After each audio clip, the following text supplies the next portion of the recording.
Hello, dear students. Today we are going to learn a new topic, that is kinds of sentences.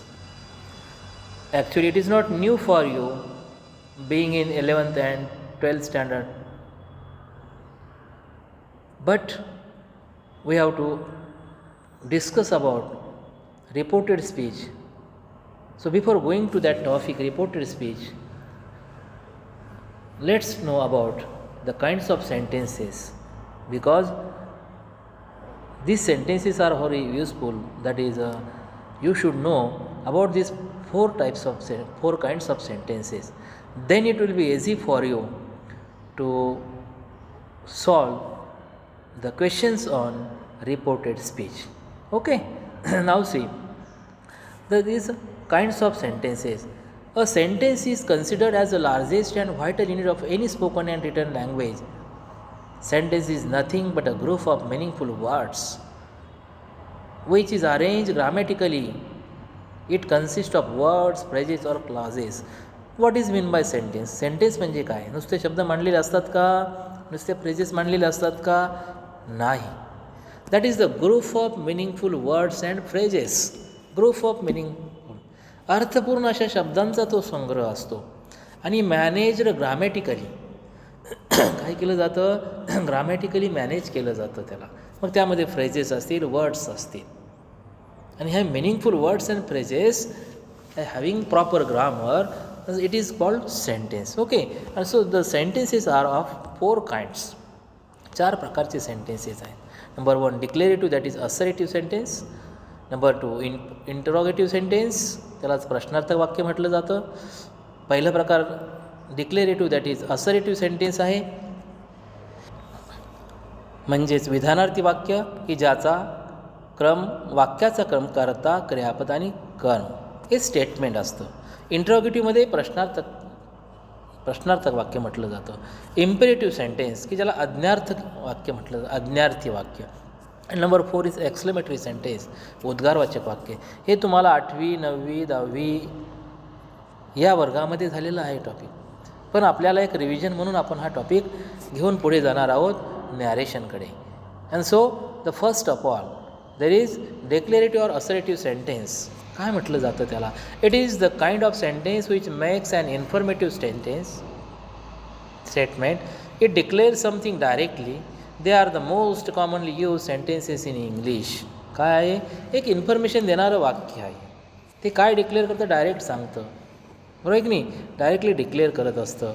म्हणजेच की ज्याला कोणत्या प्रकारचं ना उद्गारवाचक वाक्य आहे की जे काय केलं जातं तिथे एक प्रकारचं सरप्राईज असेल, बरोबर की नाही? एक प्रकारचं इंटरजेक्शन तिथे असेल. किंवा इम्पेरेटिव्ह सेंटेन्स असेल तर कशाने सुरुवात असते? त्याची क्रियापदाने सुरुवात असते. प्रश्नार्थक वाक्य असेल तर प्रश्नार्थक शब्दाने सुरुवात असते किंवा व्हर्बल क्वेश्चन म्हटलं जातं, यस नो टाईप क्वेश्चन असतात. हे डिक्लेरेटिव्ह आहे. हे विधानार्थी वाक्य की ज्याचा क्रम कर्ता, क्रियापद आणि कर्म असं असतं.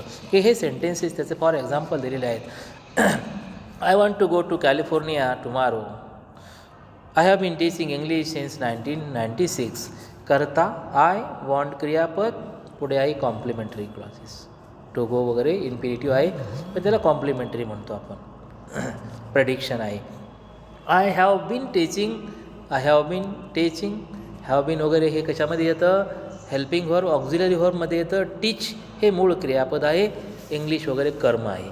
म्हणजेच काय आहे की ज्या वाक्यामध्ये ज्या वाक्याचा क्रम कर्ता, सहाय्यकारी क्रियापद, मुख्य क्रियापद, त्यानंतर कॉम्प्लिमेंटरी क्लॉज म्हणतो, किंवा कॉम्प्लिमेंटरी जे शब्द असतात पूरक शब्द ते, किंवा कर्म त्यामध्ये दिलेलं असतं.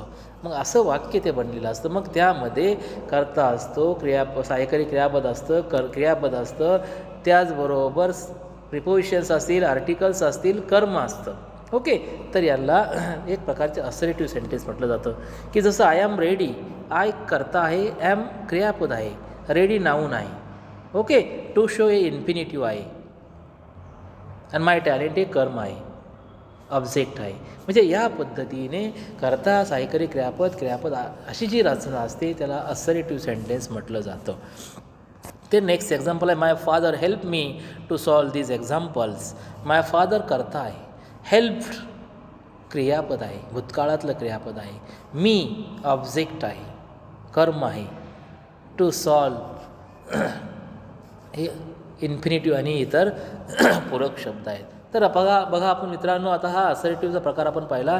तर नंबर 2 सेकंड टाईप आहे, तो आहे इंट्रोगेटिव्ह सेंटेन्स. ओके, तर इंट्रोगेटिव्ह सेंटेन्स काय आहे की प्रश्नार्थक वाक्य म्हटलं जातं. It is a kind of sentence which ask a direct question. It enables us to answer and gather information. आपल्याला प्रश्न विचारलेला असतो. And so there are 2 types of interrogative sentences. इंट्रोगेटिव्हचे 2 प्रकार आहेत. कोणते आहेत? नंबर 1 की ज्याला व्हर्बल क्वेश्चन म्हटलं जातं, that is yes no type question, begins with helping verb. The question which begins with helping verb. जो वाक्याचा प्रश्नाचा प्रकार सहाय्यकारी क्रियापदाने त्याची सुरुवात होते. प्रश्नाची सहाय्यकारी क्रियापद म्हणजे कोणते? ॲम, इज, आर वर्तमान काळातले, वॉज, वेर भूतकाळातले, हॅव, हॅज वर्तमान काळातले, हॅड भूतकाळातले, कॅन, कोड, मे, माईट, आहे की नाही. या पद्धतीने म्हणजेच ज्या प्रश्नाचं उत्तर यस किंवा नो असतं त्यांना आपण यस नो टाईप क्वेश्चन म्हणतात. आणि दुसरं नाव आहे त्याला व्हर्बल क्वेश्चन आहे. ओके, त्याची सुरुवात हेल्पिंग व्हर्बने होते. आणि दुसरा प्रकार आहे WH question, begins with WH word. मग WH वर्ड कोणते आहेत? कोणकोणते? What, where, when, which, who, whom, whose, आणि एक्सेप्शनल असणारे हाऊ, हाऊ मेनी यांना प्रश्नार्थक शब्द म्हटलं जातं. त्याने सुरुवात होणारे वाक्य हे WH मध्ये जातात, म्हणजे WH क्वेश्चनमध्ये जातात. हे 2 प्रकार समजले, यस नो टाईप क्वेश्चन आणि WH क्वेश्चन. मग आता पहिला वाक्य बघा की are you going to buy a new shirt today. Question आहे, but it begins with are. कशाने सुरुवात झाली? Are. What is are? Are हे सहाय्यकारी क्रियापद आहे, दॅट इज ऑक्झिलरी किंवा त्याला हेल्पिंग व्हर्ब म्हटलं जातं. त्यानंतर नेक्स्ट वाक्य आहे, have you completed your homework.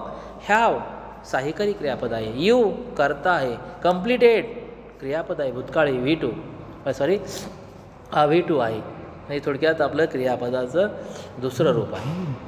त्याचबरोबर is there any question to ask. Is there any question, is क्रियापद आहे. ओके, देर करता आहे. असे जे प्रश्न आहेत की am is are, was, were, do, does, did, shall, will याने सुरुवात होणारे, कॅन, कुड याने सुरुवात होणारे त्याला WH क्वेश्चन त्याला व्हर्बल क्वेश्चन म्हटलं जातं. आता नेक्स्ट 2 एक्झाम्पल्स बघा फ्रेंड्स. कोणता आहे next? What were you writing in the notebook. What were you writing in the notebook. Next question आहे, where have you gone the day before yesterday. मग हे जे 2 वाक्य आहेत कशाने सुरुवात झाली त्यांची? पहिल्याची व्हॉटने, दुसऱ्याची व्हेअरने. हे WH वर्डने सुरुवात होती, त्याला WH क्वेश्चन म्हटलं जातं. कारण याचं उत्तर यस नो नसतं. ज्या प्रश्नाचं उत्तर the answer of this question, the questions which have the answers in 1 word, in 2 word, or 2 words, or in sentence, or 2 sentences, 3 sentences, but not yes or no. बरोबर की नाही? की तू कोठे राहतो, वेअर डू यू लिव्ह असा प्रश्न विचारल्यानंतर समोरून उत्तर मुलगा यस किंवा नो म्हणेल का? म्हटला तर काय होईल? मग पोलिश मॅनर झालं. तू कोठे राहतो ते म्हणतो यस. तुझे वडील काय करतात? नो. असं म्हणून चालेल का? नाही. याचं उत्तर हे डिटेल द्यावं लागतं, त्याला WH क्वेश्चन्स म्हटलं जातं. पण आर यू मॅड मुलगा नो म्हणेल. बरोबर आहे, बरोबर आहे की नाही? की isn't he a talent boy, is he a talent boy, आहे की नाही? Clever boy. म्हणजे हे जे वाक्य आहे त्याचं उत्तर यस नो येणार आहे. तर अशा पद्धतीने म्हणून प्रश्नार्थक वाक्याचे 2 प्रकार लक्षात ठेवा फ्रेंड्स. कोणता आहे? WH क्वेश्चन आणि verbal question, that is yes no type question. Next one is imperative sentence. ह्या वाक्य प्रकाराचा 3रा भाग आहे. ओके, हे इम्पेरेटिव्ह सेंटेन्स. मग काय म्हटलं आहे त्यामध्ये? Imperative sentence is the kind of sentence which issues a request, command, advice or suggestion. They tell us what to do using different tones. हे इम्पेरेटिव्ह म्हणजे ज्या वाक्याची सुरुवात क्रियापदाने होते. क्रियापद समजतात का तुम्हाला? व्हर्ब समजतात का? व्हर्ब जे बेसिक व्हर्ब कोणते? मूळ root verb, that is to go, to write, to play, to sit, to bring, to come, to go, to throw, to catch, these are etcetera. Okay, असे जे असतात हे क्रियापद. अशा क्रियापदाने जर सुरुवात होत असेल वाक्याची तर त्याला काय म्हटलं जातं? इम्पेरेटिव्ह सेंटेन्स म्हणतात. आणि मग असे हे इम्पेरेटिव्ह जे प्रकार आहेत, म्हणून इम्पेरेटिव्हमध्ये काय सांगितलेलं असतं? कमांड सांगितलेली असते. सपोज एखादा विद्यार्थी म्हणाला मे आय कम इन सर. मे काय आहे? व्हर्ब आहे, ऑक्झिलरी व्हर्ब आहे, बरोबर आहे की नाही? मे आय कम इन सर हे परमिशन आहे, बरोबर आहे की नाही? हे परमिशन आहे. ते कशामध्ये जातं? व्हर्बल क्वेश्चनमध्ये जातं, बरोबर आहे की नाही? व्हॉट इज युअर नेम हे WH क्वेश्चनमध्ये जातं. पण come here, go and sit there, sit down, go and catch him, bring your notebook, show me your textbook, these are the sentences. Okay, follow the rules, follow, come, show, give, आहे की नाही? हे जे शब्द आहेत हे क्रियापद आहेत आणि अशा क्रियापदाने सुरुवात होणाऱ्या वाक्याला इम्पेरेटिव्ह सेंटेन्स असं म्हणतात. म्हणून एक्झाम्पल्स इथे दिलेत बघा. Give me the ink pen for today. Give क्रियापद आहे म्हणून इम्पेरेटिव्ह आहे. Please offer me your seat for some time. Please offer request आहे, बरोबर आहे की नाही? ऑफर हे क्रियापद आहे. तर प्लीज रिक्वेस्ट दर्शवणारा शब्द आहे. Quit smoking from today. Quit सोडून देणे, बरोबर आहे की नाही? मुक्त होणे. क्विट क्रियापद आहे. Fire at the enemy, fire करणे. यूज मास्क, यूज, हे सर्व क्रियापद आहेत. आणि जेव्हा क्रियापदाने सुरुवात होणारे वाक्य असतात त्याला इम्पेरेटिव्ह सेंटेन्स म्हणतात. आणि मग ते जसं सेंटेन्स असेल तसं त्याचा प्रकार पडतो. तिथं असेल प्लीज गिव्ह मी ₹5 तर रिक्वेस्ट आहे. Okay, go out of the class, sir चिडलेले आहेत आणि सरांनी काय सांगितलेलं आहे? Go out of the class. कदाचित कमांड दिलेली असेल. सर म्हणतात all the boys should study regularly, complete your homework daily, whenever the teacher says at that day. Okay, bring your textbooks regularly in the class. Bring, complete, show, हे ॲडवाईसमध्ये कदाचित जाईल, बरोबर की नाही? ॲडवाईसमध्ये जातं. नक्की go and fire him, go and catch him command असेल, बरोबर आहे की नाही? म्हणजेच सल्ला दिला असेल तर सजेशन, ॲडवाईस म्हटलं जातं आपण त्याला. रिक्वेस्ट असेल, कमांड असेल, म्हणजे जसं वाक्याचा प्रकार असेल त्यामध्ये तो जातो. And friends, last one is exclamatory sentence, की ज्याला उद्गारवाचक वाक्य आपण म्हणतो. हे exclamatory sentence is the kind of sentence which contains a strong emphasis, emotion, feeling और एक्साइटमेंट. आपल्या भावना व्यक्त करताना अचानकच जसं आपण एखादा शब्द तोंडातून उच्चारतो, अ सडन एक्सप्रेशन, बरोबर की नाही? की आपल्या फिलिंग्ज असतात, आपलं ते इमोशन असतं, ते सुखाचा एखादा शब्द असतो किंवा एखादा दुःख व्यक्त करणारा शब्द असेल. आउच, त्याला सांगावं लागतं का तो आउच म्हणाता म्हणून? नाही म्हणावं लागत. ओ माय गॉड सांगावं लागतं का असं म्हणून? बरोबर की नाही? तर हे जे वाक्य आहे कित्येक वेळा आपल्या तोंडातून आई असा शब्द होतो, बरोबर आहे की नाही? अरे देवा असा शब्द बाहेर पडतो, बरं की? किती मूर्ख आहे मी असाही शब्द पडतो. हाऊ स्टुपिड यू आर असंही वाक्य आपल्या तोंडातून पडतं. म्हणजेच काय म्हणायचे थोडक्यात, बरं की? अलास, दुःख व्यक्त करणारा. That is you have done it, brilliant, great, उद्गारवाचक चिन्ह आपण देतो. हे काय आहेत? एक्सक्लेमेटरी दाखवणारे शब्द आहेत, बरोबर आहे की नाही? हे इंटरजेक्शन म्हणतो आपण त्याला, हे दाखवणारे शब्द आहेत. आणि म्हणून what a beautiful site it is, what a beautiful site it is, किती सुंदर ती बाजू आहे, ते दृश्य आहे. How beautiful, how difficult the paper is, हे वाक्य आपण काय करतो? आपल्या भावना व्यक्त करतो, आपल्या फिलिंग, आपली एक्साइटमेंट दाखवतो. हा पेपर किती अवघड आहे बघा.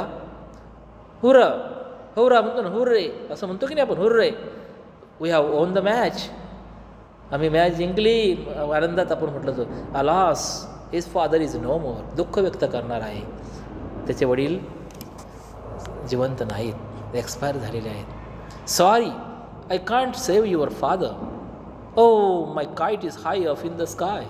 बघा हे काय आहेत, एक्सक्लेमेटरी सेंटेन्सेस आहेत, बरोबर आहे की नाही, एक्सक्लेम केलं जातं.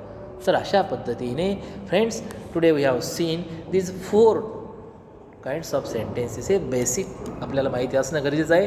तेव्हा आता आपण रिपोर्टेड स्पीचकडे जाणार आहोत. डायरेक्ट इनडायरेक्ट स्पीच हा टॉपिक आपण पुढच्या लेक्चरमध्ये बघणार आहोत. तेव्हा हे प्रत्येक प्रकारात कशा पद्धतीने इनडायरेक्ट केलं जातं हे त्यावर नाही. म्हणून तुम्हाला प्रथमतः सेंटेन्स समजलं पाहिजे कोणत्या प्रकारचं ह्या 4 पैकी, तेव्हा मग तुम्हाला तो बदल करता येईल. कोणतं कंजक्शन वापरायचं बघ नाही, कोऑर्डिनेटिंग कंजक्शन कोणतं वापरायचं, कसा बदल केला जातो, कोणते रिपोर्टिंग व्हर्ब कोणतं वापरायचं, ह्या पद्धती ते त्यावर डिपेंड आहे. म्हणून हे 4 प्रकार पहिल्यांदा समजले तर it will be easy for you to understand how to convert direct sentence into indirect और indirect sentence into direct. Okay, thank you friends, thanks for watching.